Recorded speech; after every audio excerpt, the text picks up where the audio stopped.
일주일간 바쁜 일정이었는데요. 제가 말씀을 준비를 못했어요.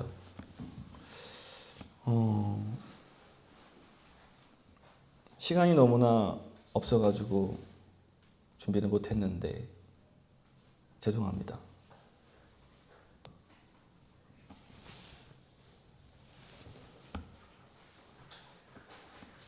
네, 혹시 짤 보셨어요? 아시는 분 계세요? 제가 한 얘기는 아니고 어떤 교회에서 목사님이 진지하게 한 얘기입니다. 저희 주일 말씀을 준비 못했는데 죄송합니다 했더니 다들 사색이 되셔가지고 어쩌라고 라는 표정으로 다 이렇게. 근데 그 목사님이 제가 그 얘기했을 때 여러분 마음이 어떠십니까? 했을 때 목사가 아무리 바빠도 말씀을 준비를 안 해? 여기 내가 시간 내서 왔는데 모여가지고 지금 뭐 하자고 그러면 말씀을 준비를 안 했어. 목사님이 말씀을 준비를 안 해? 그러시면서 연기를 너무 잘하셔가지고 다 깜빡 속았어요, 성도들이. 근데 그 후에 말이 여러분 어제 예배를 어떻게 준비하셨습니까? 이렇게 이제 질문하면서 예배가 시작되는데 바쁘니까 시간이 없으니까 또 말씀도 못 보고 기도도 못 하고 그렇죠? 여러분 예배를 참여하실 때 저를 만나는 게 아니라 하나님 만나시기 위해서 무슨 준비를 하시고 먼 길까지 오셨습니까? 전날 뭐 하셨죠? 저는 하도 시간이 없어서 전날 너무 괴로운 시간을 보냈습니다. 여러분 예배 준비하셔야 됩니다. 저같이 준비하는 얘기는 아닌데요. 예배에 온다면 준비를 하셔야 돼요. 그냥 오는 것이 아니라 우리는 구경꾼이 아니고 예배에 참여하고 하나님 앞에 한 명 한 명을 예배를 드리는 것을 하나님께 받으시기 때문에 마음을 준비하시고 또한 여러 가지를 준비하셔야겠죠. 왜냐하면 제가 많이 이번 주를 통해서 준비를 못했기 때문에 그렇습니다. 하지만 오늘 말씀을 준비된 대로까지만 전하겠습니다. 로마서는 굉장히 성경 가운데 중요한 책이죠. 가장 많이 연구되는 바울 서신 중에 하나입니다. 신학적으로 굉장히 광범위한 심오한 내용들이 아주 많이 담겨져 있습니다. 로마서를 다 평생 연구한다고 해도 연구할 수 없습니다. 루터는 매일 묵상하고 암기할 가치가 있다라고 로마서를 평가했고요. 그리고 루터의 영향을 받은 웨슬리는 루터의 주석을 듣고 마음이 뜨거워져 회심하게 되었다라고 고백했습니다. 로마서는 이신칭이 믿음으로 의로워진다는 것의 교본과 같은 책이죠. 믿음으로 말미암아 의롭게 되어지는 게 맞습니다. 그리고 모든 학자들이 말하듯이 로마서의 가장 큰 주제는 바로 믿음으로 의롭게 되어진 이신칭의보다는 바로 복음이라고 할 수 있겠고 더 자세히 얘기하면 아들의 복음입니다. 복음을 저번에 설명드렸을 겁니다. 예수 그리스도가 이 땅 가운데 오셔서 그리고 오시면서 태어나서 죽는 그날까지 그 부활하시고 승천하는 그 모든 사건들을 우리가 믿는 것 그리고 그걸 통해서 우리가 하나님과 화목해지는 것 그것이 바로 복음이죠. 좋은 소식입니다. 전통적으로는 로마서는 개인의 구원과 그리고 이신칭에 초점이 맞춰져 있는 것은 맞지만 바울이 본래 의도한 이 로마서의 모든 내용들은 하나님 나라와 하나님 나라에 있는 그 아들의 초점이 더욱더 맞춰져 있고 그 중심에는 복음이 있습니다. 따라서 로마서는 하나님의 통치와 메시아이신 예수 그리스도의 중심이 된 복음이 가장 핵심이라고 볼 수 있겠죠. 로마서 1장 1절부터 3절까지는 이렇게 얘기하고 있습니다. 예수 그리스도의 종 바울은 사도로 부르심을 받아 하나님의 복음을 위하여 택정함을 입었으니 이 복음은 하나님이 선지자를 통하여 그의 아들에 관하여 성경에 미리 약속하신 것이라. 그의 아들에 관하여 말하면 육신으로는 다윗의 혈통에서 나셨고 이렇게 되어 있습니다. 그래서 반복되고 있는 것은 복음과 그리고 미리 약속하신 그 아들에 대한 복음에 대해서 계속 얘기하고 있는 것이죠. 그래서 이 복음을 이해하기 위해서는 로마서의 가장 중요한 부분은 율법을 잘 이해해야 되겠습니다. 로마서는 여러 가지 전통적인 방법의 해석이 있지만 세관점으로 보게 되면 유대인이 가지고 있는 그 율법이라는 것이 과연 무엇인가 정확히 알 필요가 있겠습니다. 그래서 유대인이 가지고 있는 율법은 행위로서 구원을 이루지 못한다라고 이제 우리가 많이 알고 있는데요. 맞습니다. 맞는데 더욱더 한 발자국 나아가서 그 유대인이 가지고 있는 율법을 언약적 율법주의라고 합니다. 이 언약적 율법주의는 무엇인가? 하나님이 은혜로 말미암아 이스라엘 민족을 선택했다는 것입니다. 율법으로 말미암아 생명을 얻는 것이 아니에요. 유대인들도 그렇게 알고 있습니다. 그리고 유대인들은 한 번도 자신이 구원을 받지 못했다라는 것을 이해하지도 못하고 생각하지도 않습니다. 이미 선택된 민족이고 구원에 이르렀어요. 그 민족 누구 하나도 내가 구원에 이르지 못한다라고 생각하는 사람은 없어요. 그 때문에 율법이 구원을 이룬다는 것은 유대인들에겐 이해되지 못하는 것입니다. 그 유대인들은 그 율법을 어떻게 이해하는가? 바로 구원받으려는 것이 아니라 이미 구원받은 백성으로서 율법으로 지키며 살아가는 것이 그들의 율법을 이해하는 태도이고, 또한 바울이 얘기한 것과 같이 로마서는 구원론에 맞춰져 있는 것이 아니라 바로 이 율법과 믿음을 통해서 누가 과연 하나님의 백성인가라는 이제 논증하고 있습니다. 너희들이 생각하는 아브라함을 말미암아 그러면 아브라함의 자손들이 바로 하나님의 백성인가?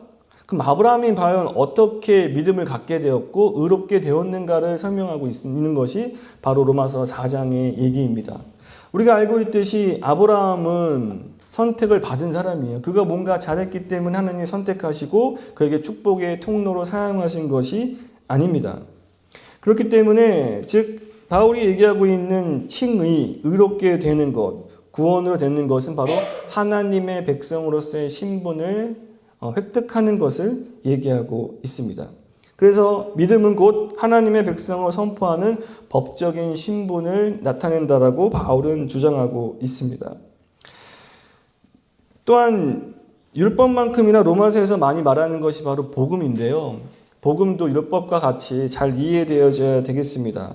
로마서에서 얘기하고 있는 복음은 바로 군사와 정치적인 용어로서 우리가 이해를 해야 되겠습니다. 복음은 유앙겔리온, 바로 좋은 소식이죠. 이 좋은 소식은 뭐냐면 왕이 전투에서 이겼을 때, 승전보를 전할 때, 때로는 왕이 즉위했을 때, 또는 왕이 태어났을 때 바로 좋은 소식입니다. 그게 바로 유앙겔리온이에요. 그렇기 때문에 왕과 연결되어져 있고 로마 시대에는 시저와 연결되어져 있습니다. 바로 왕, 그것이 왕이 즉위하고 왕이 승리하고 왕이 태어난 모든 것이 다 복음이라는 것이죠. 그런데 바울은 이것을 바꿔서 진정한 왕이 누구인가? 그것은 바로 이 땅에 오신 하나님의 아들 되신 예수 그리스도라고 얘기하고 있고, 진정한 황제는 로마의 황제인 시저가 아니라 바로 부활하신 예수 그리스도가 진정한 황제이다. 그것이 바로 복음이고 좋은 소식이다라고 바울은 얘기하죠. 그래서 로마 황제는 신의 아들로 불리지만 사실 예수 그리스도는 하나님의 아들 된 분으로서 이 땅 가운데 오셔서 우리의 모든 죄를 사하여 주신 분인데, 우리가 의롭다고 해서 사하여 준 것이 아니라 우리가 죄인 되었고 악하고 하나님을 거부하고 말씀을 어겼을 때조차도 예수님을 통해서 우리를 구원하신 분이십니다. 그래서 이 유앙겔리온, 복음이라는 것은 종교적인 신앙 고백뿐만이 아니라 바로 정치적인 선언의 문제라고 볼 수 있겠죠. 나는 누구의 자녀인가? 이 땅은 누구의 통치를 받고 있는가? 라는 것을 정확하게 복음을 이해하게 되면 알 수 있습니다. 그래서 오늘 본문으로 들어가서 보면요, 바로 이러한 내용, 복음과 율법과 그리고 믿음에 연결되어져 있는 부분에서 오늘 로마서 5장에 기록되어져 있는 말씀은 바로 하나님과 화평을 누리는 것에 대해서 바울은 얘기하고 있습니다. 그러면 어떻게 믿음과 화평을 누리는 것이 연결되어지는 것일까? 오늘 그것을 찾아보려고 하는데요. 5장 1절에 보게 되면 그러므로 이렇게 되어 있습니다. 바로 4장에 기록되어져 있는 모든 말씀들을 정리해서 그러므로 우리가 믿음으로 의롭다 하심을 받았으니 라고 되어 있죠. 바울은 3장과 4장을 통해서 질문과 답을 동시에 던지고 또한 하고 있는데요. 3장과 4장에 나타나 있는 질문과 답은 무엇이냐면, 너희들이 자랑하는 것이 있냐? 자랑할 것이 사실은 없다. 아브라함이 믿음으로 의롭다함을 받은 것이지 그가 뭔가 좋은 행위로서 한 것이 아니다라고 답을 하고 있고, 그리고 유대인만이 하나님인가 이방인의 하나님은 어떻게 되는 것인가 라고 했을 때 바로 할례자, 무할례자, 그건 상관이 없다. 아브라함도 무할례일 때 의롭다 하심을 받았고, 그리고 할례를 한 다음부터도 또 의롭다함을 받았다. 그러므로 할례자나 무할례자나 하나님은 그것을 중요하게 보시는 것이 아니라 오직 믿음으로, 말씀의 순종으로 의롭게 되는 것이다라고 얘기하고 있는 것이죠. 그래서 믿음으로, 율법으로, 그러면 믿음을 말미암아 율법을 이제 무가치한 것이냐? 바울이 얘기한 것은 아니다라는 것입니다. 율법은 우리의 죄를 깨닫게 하고 또 하나님의 진노가 무엇인지를 알게 해준다라고 바울은 얘기하고 있습니다. 그래서 이러한 모든 것들을 해서 그러므로 바울은 이 모든 것이 율법과 믿음 그리고 우리가 의롭게 되고 하나님의 자녀가 되며 상속자가 되는 그 모든 것들에 있어서 바로 우리가 화평을 누리는 것과 연결시키고 있습니다. 그러면 5장에 기록되어져 있는 1절부터 시작해서 11절까지의 모든 것은 믿음, 그리고 인내, 그리고 화평과 즐거움, 그리고 마지막에는 소망을 이루는 것을 얘기하고 있습니다. 그래서 로마서 1장부터 시작해서 11절까지의 모든 내용을 잘 살펴보면요. 큰 주제가 바로 화평과 화목, 하나님과의 관계가 회복되어지는 것을 얘기하고 있고, 그리고 그것은 새로운 소망으로 나아가게 한다는 것입니다. 하나님께서 우리에게 소망을 주시는데 그 소망을 갖게 하는 것이 바로 믿음이고, 그 믿음은 우리에게 인내가 필요하게 한다. 그것이 바로 바울이 얘기하고 있는 것입니다. 화평을 누린다는 것은 하나님과의 관계가 다시 회복된다는 것을 얘기해요. 예전에 있었던 하나님과 그리고 우리와의 관계가 회복되어지는 것, 그것이 바로 예수 그리스도의 복음을 통해서 가능하게 되었다라고 얘기합니다. 그래서 바울은 바로 4장에 기록되어져 있는 아브라함을 통해서 우리가 하나님의 백성된 백성으로서 그 계보가 이어져 가며 또한 하나님과 화평을 누릴 수 있는 것을 아브라함을 통해서 이제 많이 비유를 통해서 얘기하고 있습니다. 오늘 3절부터 시작해서 4절은 바로 아브라함의 그러한 믿음을 잘 나타내고 있는 본문이라고 보여지는데요. 3절 4절 다시 한번 읽어보면요. 다만 이뿐 아니라 우리가 환난 중에도 즐거워하나니 이는 환난은 인내를, 인내는 연단을, 연단은 소망을 이루는 줄 알미로다. 여러분 굉장히 유명한 말씀이기 때문에 여러분 외우시고 마음에 새겨져 있는 말씀일 겁니다. 환난 중에도 즐거워하고, 환난은 또한 인내를 낳고, 인내는 연단을 낳고, 연단은 소망을 이룬다. 본문에 있는 아브라함에 있는 삶을 살펴보면서 한번 그것을 찾아보면 좋을 것 같습니다.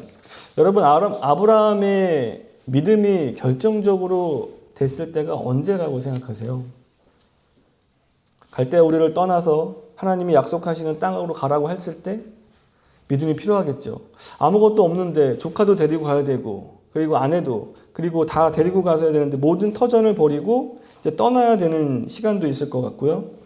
그리고 또 자식은 약속받았지만 오랜 세월 동안 자식을 낳지 못하는 사라에는 인내의 시간도 필요했을 겁니다. 그리고 이삭을 낳았지만 또한 이삭을 번제로 드리라는 것도 있었고, 그 인생의 구비무기마다 중요한 지점 가운데 아브라함은 믿음을 요구받았습니다. 떠나는 것도 그렇고, 아들을 약속받는 것도 그렇고, 다시 그 하나님 앞에 드리는 것도 그렇고요. 보통 아브라함이 부름을 받았을 때가 75세로 만약에 우리가 본다면 아브라함이 죽은 게 175세예요. 성경에 기록되어져 있는 아브라함의 인생은 100세가 기록되어져 있는 것입니다. 거의 이 시대면 거의 두 세대라고 볼 수 있습니다. 두 세대 동안 오래 사는 그 아브라함의 인생을 보면서 저는 오늘 말씀에 기록되어져 있는 인내라는 것이 과연 무엇인가 아브라함의 삶을 통해서 알게 됩니다. 아브라함, 믿음의 조상, 축복의 통로, 모든 이스라엘의 아버지로 칭송받는 사람이지만 사실 여기 기록되어져 있는 아브라함의 삶을 제가 쫓아서 말씀을 보게 되면 쉽지 않은 길들이 아브라함에게는 계속해서 찾아오게 됩니다. 아까도 말했듯이 고향과 친척을 떠나야 되고요. 떠났는데 기근이 있어요. 다시 또 애굽으로 또 가잖아요. 애굽에 가서는 뭐 하죠? 자기 아내를 또 누이라고 거짓말을 치잖아요.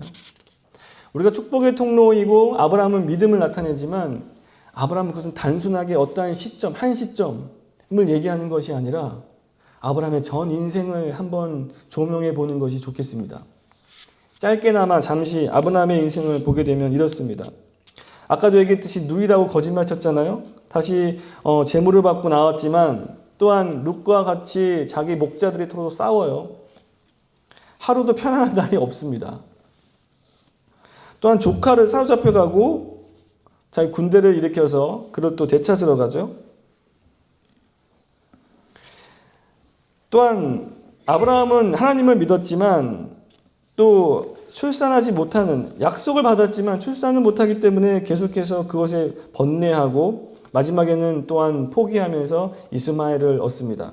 이스마엘 얻는 것으로 끝난 것이 아니라 그것은 나중에 이삭을 또한 괴롭히면서 가정에 불화도 일어나게 되는 것이죠. 그리고 결국에는 100세의 아들 이삭을 얻게 되고, 하지만 그 아들 이삭을 번제로 또 드리라는 하나님의 음성을 듣습니다. 우리 생각으로는 도저히 이해할 수 없는 일들이죠. 이것이 아브라함 전생의 가운데 있었던 일이고 우리의 인생도 어쩌면 이와 비슷한지 모르겠습니다. 우리의 믿음의 지점은 아브라함과 같이 몇 개 되지 않지만 그 100년이라는 시간 동안에 아브라함이 대체 하나님과 관계를 맺으며 어떠한 삶을 살았는지 보게 되면 쉽지 않은 삶을 살았다는 것을 우리가 단번에도 알 수 있게 되는 것이죠. 그래서 아브라함의 삶은 이 모든 것들을 봤을 때 100년이라는 시간, 75세의 부름을 받고 175세에 죽는 그날까지 아브라함은 계속해서 어찌 보면 인내의 시간을 살았던 것 같습니다.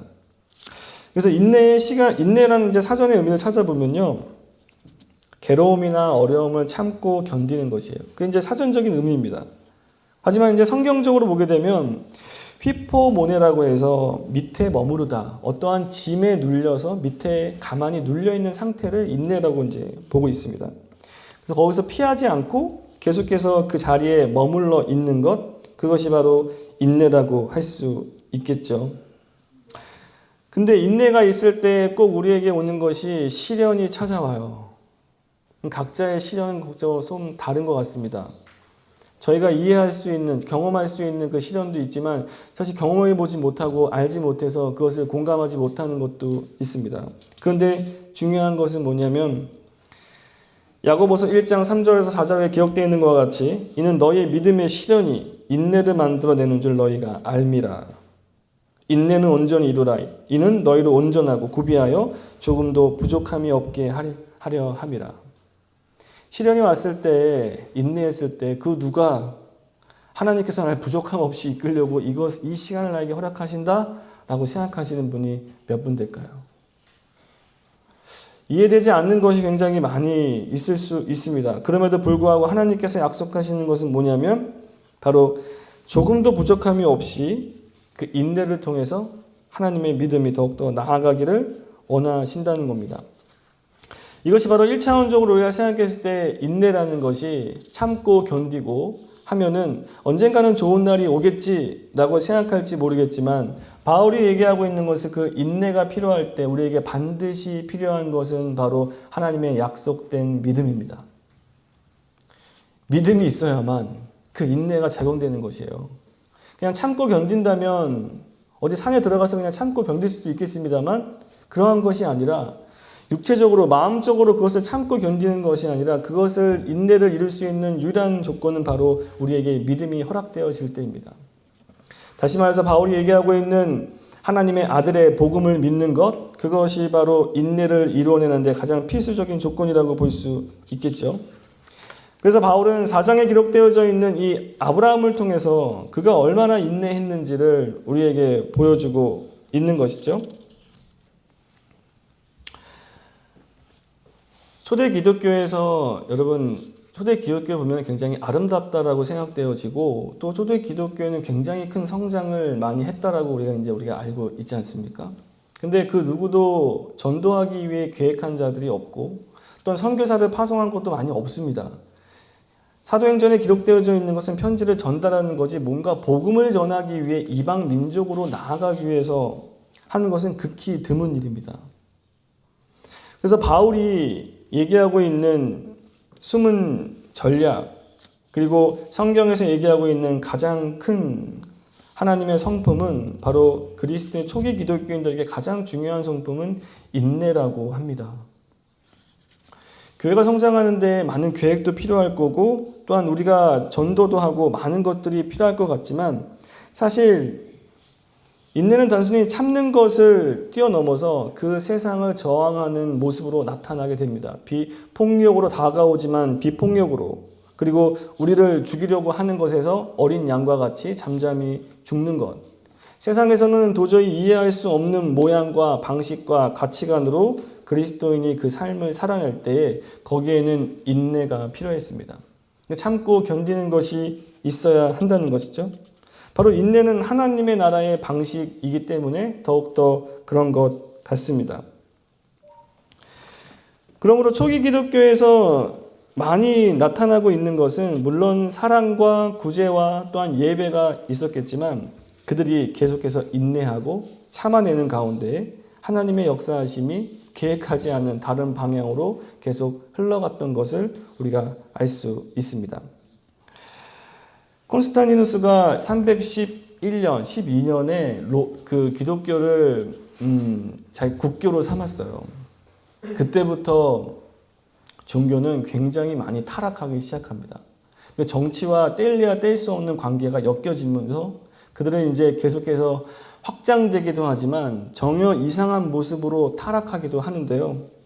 어찌 보면 그 전에 있는 모습까지 300년 전까지 많은 그리스도인들이 공동체 안에서 서로 의지하고 인내하면서 그 믿음을 실천하는 모습으로 살았기 때문에 기독교가 결국에는 국교로화되는 그런 모습까지 발전해 나간 것 같습니다.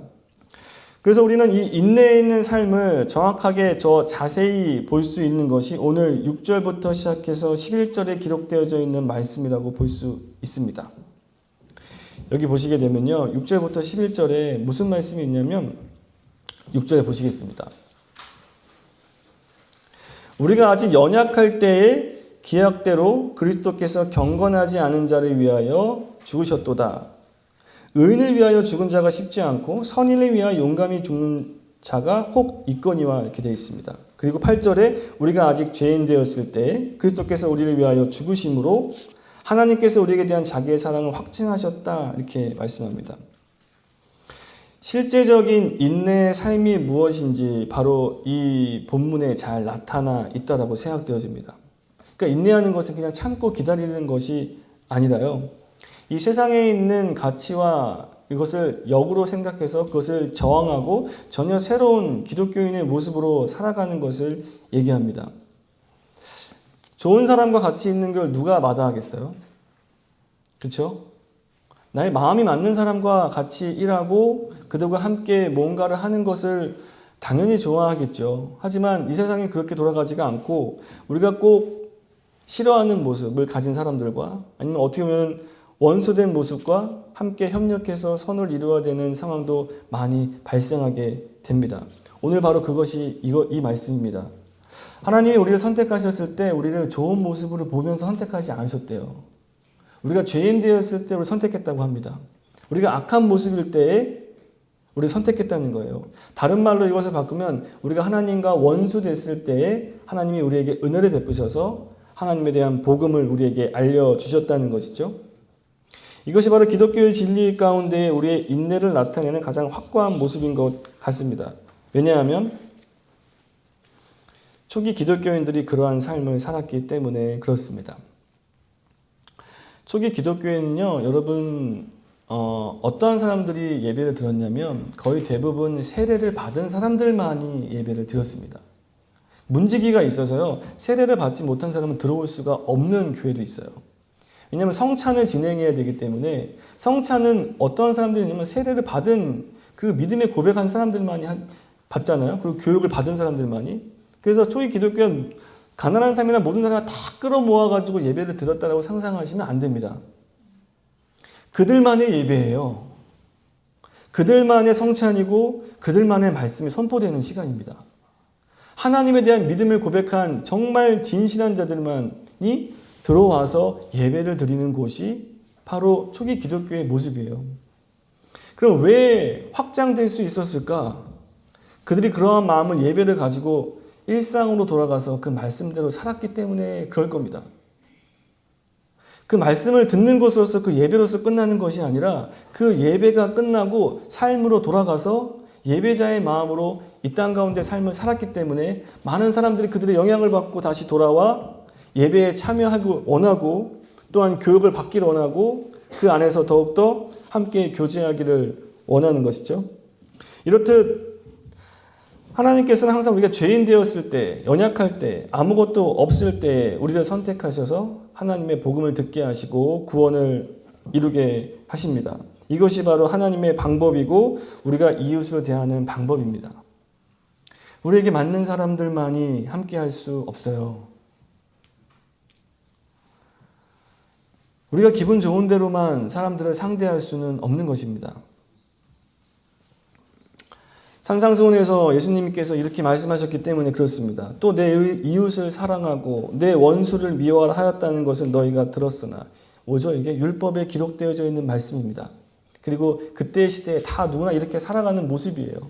하지만 나는 너희에게 이르노니 너희 원수를 사랑하며 너희를 박해하는 자를 위하여 기도하라. 이같이 한즉 하늘에 계신 너희 아버지의 아들이 되리니 이는 하나님이 그 해를 악인과 선인에게 비추시며 비를 의로운 자와 불의한 자에게 내려주심이라. 너희가 너희를 사랑하는 자를 사랑하면 무슨 상이 있으리요? 세리도 이같이 아니하느냐라고 얘기하죠. 이것이 바로 세상과 역전되어지고 반대되는 개념으로 기독교인들이 살아가는 방식이라고 생각되어집니다. 그리고 오늘 하나님께서 우리에게 베풀어 주신 은혜도 그와 같이 우리가 받았기 때문에 그렇습니다. 우리가 하나님과 원수된 자였어요. 도저히 하나님의 은혜를 받을 수 없는 사람들입니다. 이렇게 좋은 사람들과 함께 할 수 없는 사람들이었습니다.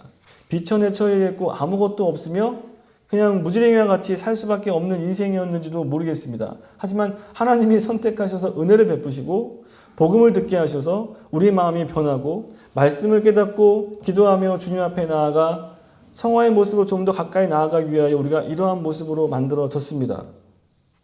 근데 우리가 하나님 만나기 전에 얼마나 참혹한 모습이었습니까? 저희 아내는 저에게 항상 하는 얘기가 있어요. 밤마다. 내가 하나님 안 만났으면 오빠 끝났어. 내가 하나님 안 만났으면 지금 이게 지금 이렇게 될 수 있는 게 아니야. 내가 지금 하나님을 만나가지고 이렇게 지금 살아가고 있게 된 거야.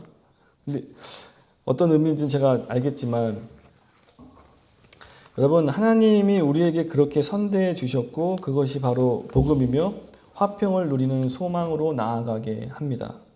여기에 기록되어 있는 소망, 우리가 원하는 것을 들어주시는 소망이라고 생각할 수도 있겠습니다. 하지만 문맥상 여기서 나오는 소망은 하나님이 우리를 죄 가운데 용서하시고 복음을 듣게 하셔서 의로운 자로서 인침을 받는 것, 그리고 그것을 통해서 우리가 하나님과 화평해지고 화목을 누리는 것, 그것이 바로 최고의 소망이고 우리가 궁극적으로 받을 우리의 소망이 되어야겠습니다.